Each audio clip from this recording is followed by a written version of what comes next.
Welcome to this sixth film in Historic England's Bootham Crescent series.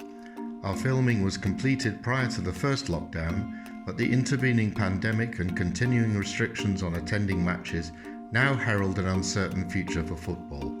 Pertinently, we start the film at Bradford Park Avenue, whose survival was threatened 50 years ago and where time was ultimately called on both the club and its stadium in 1973.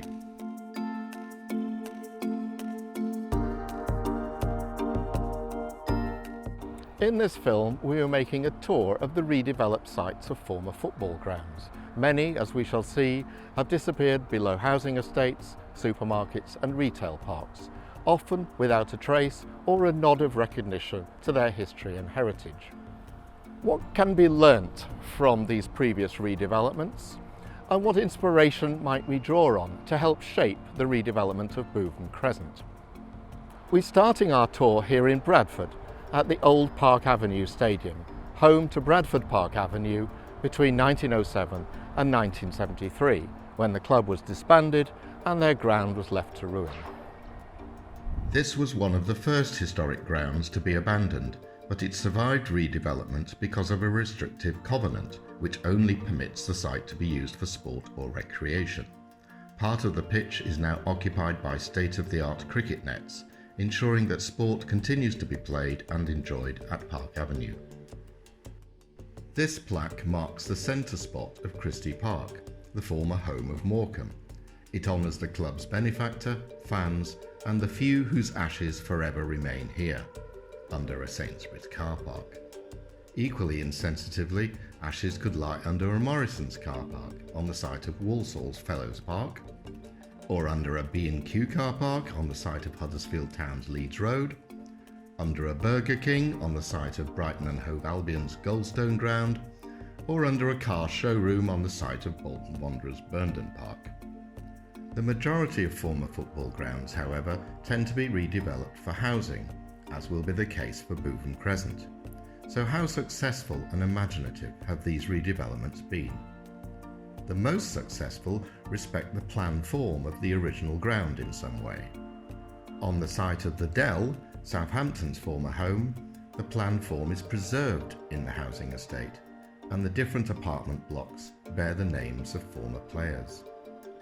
The redevelopment of Arsenal's Highbury is an exceptional example where the shells of the listed Art Deco stands were sympathetically converted for residential use and the pitch transformed into a communal garden, ingeniously preserving the stadium's historic fabric, footprint and sense of enclosure. Housing developments that fail to respect the layout of football grounds or provide little or no access to public open space are sadly more common. The redevelopment of Bootham Crescent would do well to avoid these examples. Sunderland's Roker Park hosted its last match in 1997. The site now lies buried below a housing estate, centred on a small public play area where a sign paradoxically declares that no football is allowed. According to Newcastle United fans, it never was. The Victoria Ground also hosted its last match in 1997, before Stoke City moved to the Britannia Stadium. The stands were soon demolished, but the site lay vacant, awaiting redevelopment for over 20 years. The poignant words on the wall read, "Give us a park," but I doubt the graffiti artist had this kind of park in mind. Street names commemorate former players, but in a novel departure from the usual marketing practice, the housing developer has superimposed a plan of their estate over that of the former stadium, and provided blue plaques for houses whose locations correspond to significant parts of the ground. Even more interesting is the creation of public artworks associated with ground redevelopments, as here at the site of Derby County's baseball ground. But we close with an especially good example from Middlesbrough. We're at the Holgate Wall that once formed part of the perimeter surrounding Ayresome Park, home to Middlesbrough Football Club until 1995, and this wall is the sole surviving remnant of that famous stadium. Later, a commemorative art project called the Trophy Room involved the incorporation of artworks by Neville Gaby into the housing estate as symbolic allusions to the former ground. such as this bronze football marking one of the penalty spots. The artworks celebrate the association with Middlesbrough and give the pleasant but otherwise unremarkable housing development a strong sense of place and community cohesion. Rob Nichols, the first to buy one of the houses and editor of the fanzine Fly Me to the Moon, explains the weight of meaning he and others attach to Ayresome Park. Up on the morning, and when the office opened, and I was the first person there to actually say yes, I want to buy a house, and my reasons were that I wanted to stay part of Ayresome Park. I'd been there for supporting them since I was a kid, since I was at junior school, and I didn't want to leave. I sometimes see people wandering around outside my house, and I go out and I ask them whether I suspect that they've come here to look at Ayresome Park, and then I help them out and show them around. And because of the artworks and because of the way that it's all laid out, you can show people and you can sort of paint pictures and everything, and you can actually make a tour out there. An association with North Korea going back to 1966, because the World Cup was played here and North Korea defeated Italy, and it was one of the greatest shocks in World Cup history happened here.